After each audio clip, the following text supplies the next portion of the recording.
ঈদ এলেই কানে ভেসে আসে একটাই সুর, স্বপ্ন যাবে বাড়ি আমার। হোক না যতই কষ্ট, এই গানের মতোই সবার মন ছুটে চলে নিজ নিজ গ্রামে। সবাই যানজট ঝুঁকি ঝামেলা পেরিয়ে ছুটে চলে পরিবার পরিজনের কাছে। দর্শক, আজকে আমরা জানাবো এই গানের আদ্যপ্রান্ত। 2009 সালে গ্রামীণ ফোনের বিজ্ঞাপন স্বপ্ন যাবে বাড়ি শিরোনামে আনিকা মেহজাবিনের কথায় একটি গানে কণ্ঠ দেন সঙ্গীত শিল্পী মিলন মাহমুদ। এই গানের সুর ও সঙ্গীতায়োজন করেন হাবিব ওয়াহিদ। প্রকাশের 15 বছর পর আজও রয়েছে স্বপ্ন যাবে বাড়ি গানটির আবেদন। সে সময় বিজ্ঞাপনটি টেলিভিশনে প্রচারের পরপরই দর্শক মহলে তোলে ব্যাপক সাড়া। অল্প সময়ের ব্যবধানে গানটি গেঁথে যায় দর্শক হৃদয়ে। সঙ্গীত শিল্পী মিলন মাহমুদ বলেন, সেই 2009 থেকে আজকে 2024 এই পর্যন্ত এই গানটির অনুভূতি একই রকম রয়ে গিয়েছে।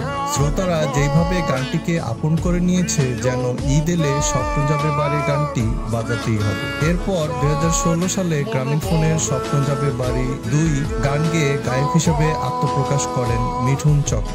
গানটি তাকে পরিচিতি এনে দিলেও খানিকটা অভিমানও রয়েছে মিঠুনের। তিনি বলেন, বিজ্ঞাপনের কোথাও গায়কদের বিবরণ দেওয়া থাকে না, আবার এমন হতে পারে মানুষ জানতেও চায় না। আমি ফেমাস হই আর না হই দুঃখ নেই, থিম সংটা মানুষ পছন্দ করেছে, এটাই ভালো লাগে। রাসেল মাহমুদের লেখায় এই গানের সুর ও সঙ্গীতায়োজন করেন হাবিব ওয়াহিদ। এই গানটিও প্রচারের পর পায় শ্রোতা প্রিয়তা। ঢাকায় বসবাসকারীদের শেকড়ের টানে গ্রামে ফেরা ও তাদের ঘরের প্রতি আবেগের বহিঃপ্রকাশ ফুটে উঠেছে স্বপ্ন যাবে বাড়ি গানের কথায় ও বিজ্ঞাপনের দৃশ্যে।